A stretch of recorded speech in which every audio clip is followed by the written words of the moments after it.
ఇప్పుడు మనం 2024వ సంవత్సరం ఫిబ్రవరి నెల 1వ తేదీ నుంచి 15వ తేదీ వరకు ద్వాదశ రాశులు రెండవ రాశి వృషభ రాశి వారి జ్యోతిష్యం భూత భవిష్యత్తు వర్తమానం ఎలా ఉందో గవ్వల శాస్త్రం బట్టి చూద్దామండి. ఈ గవ్వల శాస్త్రాన్ని లకుట ప్రశ్న శాస్త్రం అంటారు, అలాగే చింతామణి శాస్త్రం అంటారు. కొందరు ప్రేక్షకులు తెలియకుండా, కొందరు మానవులు తెలియకుండా చింతామణి అంటే ఊరు అనుకుంటున్నారు. ఊరు కాదండి, ఆ శాస్త్రమే చింతామణి శాస్త్రం అని వెళ్ళింది. కర్ణాటక భాషలో, కర్ణాటక ప్రాంతంలో ఒక ఊరు చింతామణి ఉంది. అది ఊరు కాదండి, జాతకం, జ్యోతిష్యం శాస్త్రం వెనకటి కాలం నుంచి ఉంది. ఒక భావన ఉంది అన్నట్టు. గవ్వలేసి వారి పేరు మీద ఎలా ఉందో భూత భవిష్యత్తు వర్తమానం చూద్దామండి. వృషభ రాశి వారి పేరు మీద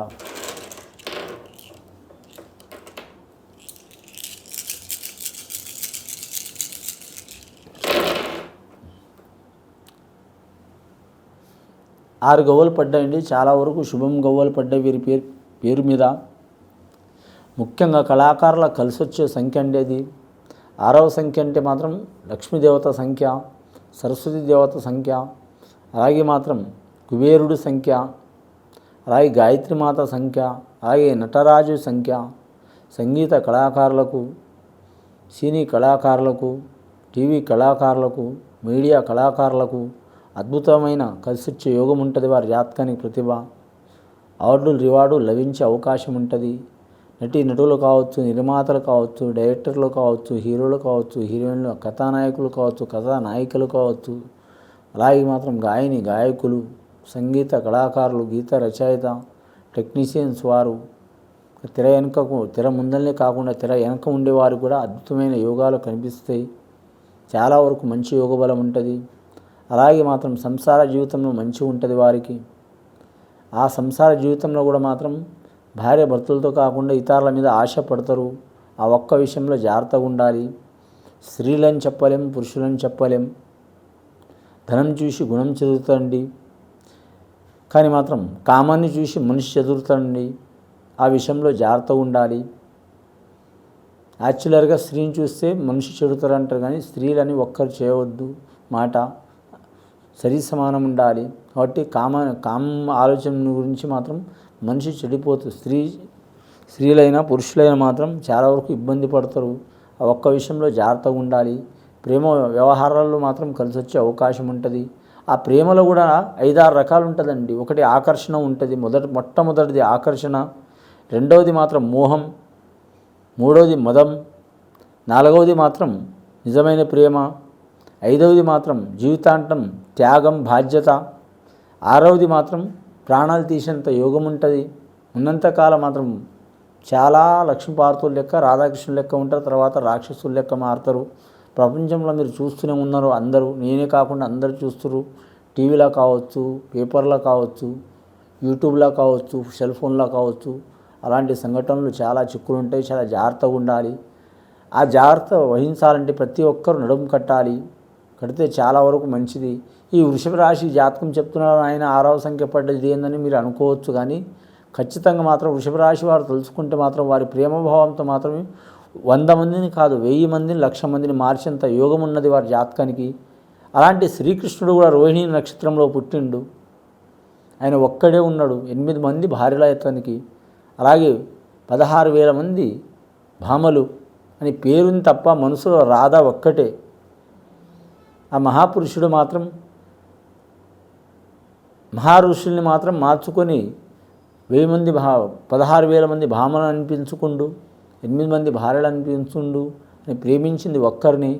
కానీ వారికి వరుస కుదరలేదు కాబట్టి మాత్రం మేనత్త వరుస వచ్చింది కాబట్టి చేసుకోలేదు. లేకుంటే మాత్రం తప్పకుండా ఆమె కూడా జీవితంలో ఉండేది.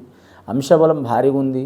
ముఖ్యంగా మాత్రం ఇప్పుడు చేసే పనుల, ఉద్యోగంలో, ఆరోగ్య విషయంలో, ధనపరంగా, గుణపరంగా, రుణపరంగా, అలాగే అన్నిట్లా కలిసి వచ్చే అవకాశం ఉందండి. రెండవసారి గవ్వలేసి చూద్దాం.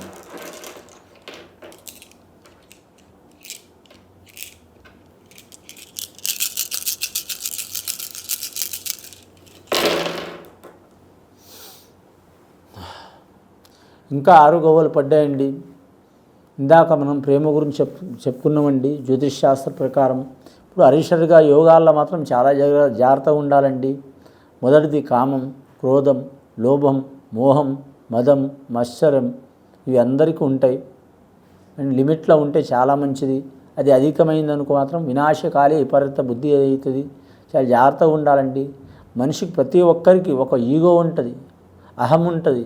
అహం ఉండొచ్చు, ఉన్నంత ఉండాలి, కానీ మొండితనంగా ఉండొద్దు, నష్టమయ్యే అవకాశం ఉంటుంది. కానీ ముఖ్యంగా శుక్రమహారదశ మరీ పడుతుందంటే ఆ శ్రీకృష్ణుడు ఆజ్ఞ లేనిది, శివుడు ఆజ్ఞ లేనిది చీమైనా కుట్టదండి. నేను చెప్పలేను, మీరు వినలేరు. కాబట్టి మీ జాతకంలో చూడాలంటే చాలా వరకు శుభయోగాలు కలిసి వచ్చే అవకాశాలు ఉన్నాయి. వివాహ విషయంలో కలిసి వస్తుంది, ధన విషయంలో కలిసి వస్తుంది, కనకాధారణ వస్తువు కలిసి వస్తుంది, అలాగే పెద్దల ఆస్తి కలిసి వస్తుంది, సుఖభోగాలు కలుగుతాయి. ముఖ్యంగా మాత్రం అదే నీచ స్థానంలో పడ్డదనుకో శుక్రమహారదశ ఎలా ఉంటుందంటే భార్య దూరం అవుతుంది, ప్రేమించిన వారు దూరం అవుతారు, ఆడవారు కావచ్చు మగవారు కావచ్చు. సంసార జీవితంలో సుఖం ఉండదు, అసంతృప్తి ఉంటుంది. నాలో లోపల నా భార్యకు లోపం ఉందని భర్తకు లోపం ఉంది, భార్య ఈ ఇద్దరికి లోపం ఉందని ప్రజలు. ఇలాంటి సంఘటనలు జరిగే అవకాశాలు ఉంటాయి. అలాంటి సంఘటనలు జరగకపోవడానికి మాత్రం కారణం చేయాలంటే మాత్రం శుక్రవారం నియమం పాటించాలి, చాలా మంచిది.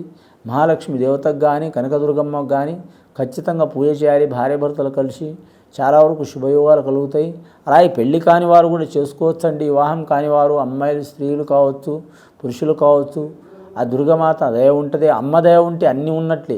అమ్మ అంటే కనకదుర్గమ్మనే కాదు, ఏ అమ్మ అయినా సరే, మన కన్న తల్లి అయినా సరే, కన్న తల్లి దయ ఉంటే అన్నీ ఉన్నట్లే. ఖచ్చితంగా అమ్మవారికి మాత్రం దర్శనం చేయండి, లేదా మామూలుగా పూజ చేయండి. గంటలు కాదు, ఒక 10 నిమిషాలు మీరు మనసుకొని టైంపాస్గా ఒక సినిమా సీరియల్ చూస్తున్నంత సేపట్లో 10 నిమిషాలు చేయండి, మీకు చాలా శుభకరం ఉంటుందండి. కానీ మాత్రం చాలా వరకు మాత్రం వీరి జాతకాన్ని చూడాలంటే లక్కీ నెంబర్ 6 వస్తుందండి. ఉత్తర మూల చాలా మంచిది. అలాగే మాత్రం లక్కీ స్టోన్ చూడాలంటే వీరికి వెండి మాత్రం కలిసి వచ్చే అవకాశం ఉంది, బంగారం కలిసి వచ్చే అవకాశం ఉంది, రాగి కలిసి రాదు. కానీ మాత్రం వీరి జాతకానికి చూడాలంటే మాత్రం ఇనుము కూడా కలిసి రాదు. వీరి జాతకానికి చూడాలంటే మాత్రం వజ్రం ధరించాలి, చాలా వరకు కలిసి వచ్చే అవకాశం ఉంది. వజ్రంలో కూడా 10 రకాలు ఉండేది, వాటిలో ఏ వజ్రం కొన్నా పర్వాలేదు, తీసుకుంటే వాడితే చాలా మంచిది. కానీ మాత్రం ఈ శుక్రమహారదశ యోగం దరిద్రం వెళ్ళిపోవాలంటే మాత్రం పాలు తాగటం, రెండవది బాదం పిస్తులు తాగడం కూడా మంచిది. మూడవసారి గవ్వలే చూద్దామండి. ఇప్పటివరకు అయితే 12 గవ్వలు పడ్డాయి.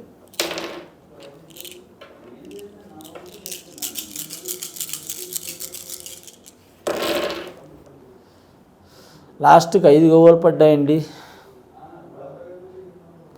5 గవ్వలు చాలా వరకు మాత్రం పేరు మీద చూడాలంటే మాత్రం తల్లి, తండ్రి, గురువు సహకారం చేసే అవకాశం ఉంది. దాని తర్వాత ఈ ముగ్గురు తర్వాత మాత్రం భర్తకు లేదా భార్యకు లేదా భర్త, వారు తల్లిదండ్రులతో సమానం, అలాగే మాత్రం గురువుతో సమానం ఉంటారు. కాబట్టి సంసార రీత్యా మాత్రం ఇద్దరు మాట ఒకటే అయితే మాత్రం ఆది దంపతుల లెక్క మాత్రం వర్ధిల్లే అవకాశాలు ఉంటాయి. ఎన్ని చికాకులు, కోర్టు కేసులు చిక్కులున్నా కూడా మాత్రం భార్యాభర్తలు ఒకటే మాట ఉంటే మాత్రం ఏ రాజ్యంలో, ఏ రాష్ట్రంలో, ఏ ప్రాంతంలో ఎక్కడ పోయినా మాత్రం గెలిచే అవకాశం ఉంటుందండి. మీరెంత నేనెంత, నువ్వు ఆమె మాట విన్ను నేను ఈ మాట విన్నా అనుకుంటే మాత్రం ఇబ్బందులు పాలయ్యే అవకాశం ఉందండి. ఈ వృషభ రాశి వారు మాత్రం దూరమైన వారు, విడాకులు కోరుతున్నవారు, సంతానం గురించి ఇబ్బందులు పడుతున్నవారు, ఈగో ప్రకారం విడిపోయినవారు, చెప్పుడు మాటలు విని విడిపోయినవారు, కానీ భర్త ఒక అడుగు ముందేసి, భార్య ఒక అడుగు ముందేసి దగ్గరిది చాలా వరకు శుభపరిణామాలు కలిగే అవకాశం ఉంటాయండి. మొత్తం గవ్వలు పడ్డాయండి. అవి 12, ఇవి 5, 12, 5 అంటే 17 గవ్వలు పడ్డాయండి. మీ జీవితం మాత్రం అష్టభోగాలు కలిగే అవకాశం ఉంటాయండి. 8 గవ్వలు అన్నట్టు అష్టభోగాలు కలిసి వచ్చే అవకాశం ఉంటుంది. మీ జాతకంలా అనుకున్నది సాధించే అవకాశం ఉంటుంది. కానీ మాత్రం ఇది విని చూసి ఆచరించేవారు చాలా వరకు మంచి ఫలితాలు కలుగుతాయండి. పరమేశ్వరుడు దయ వలన శుభం భూయత్.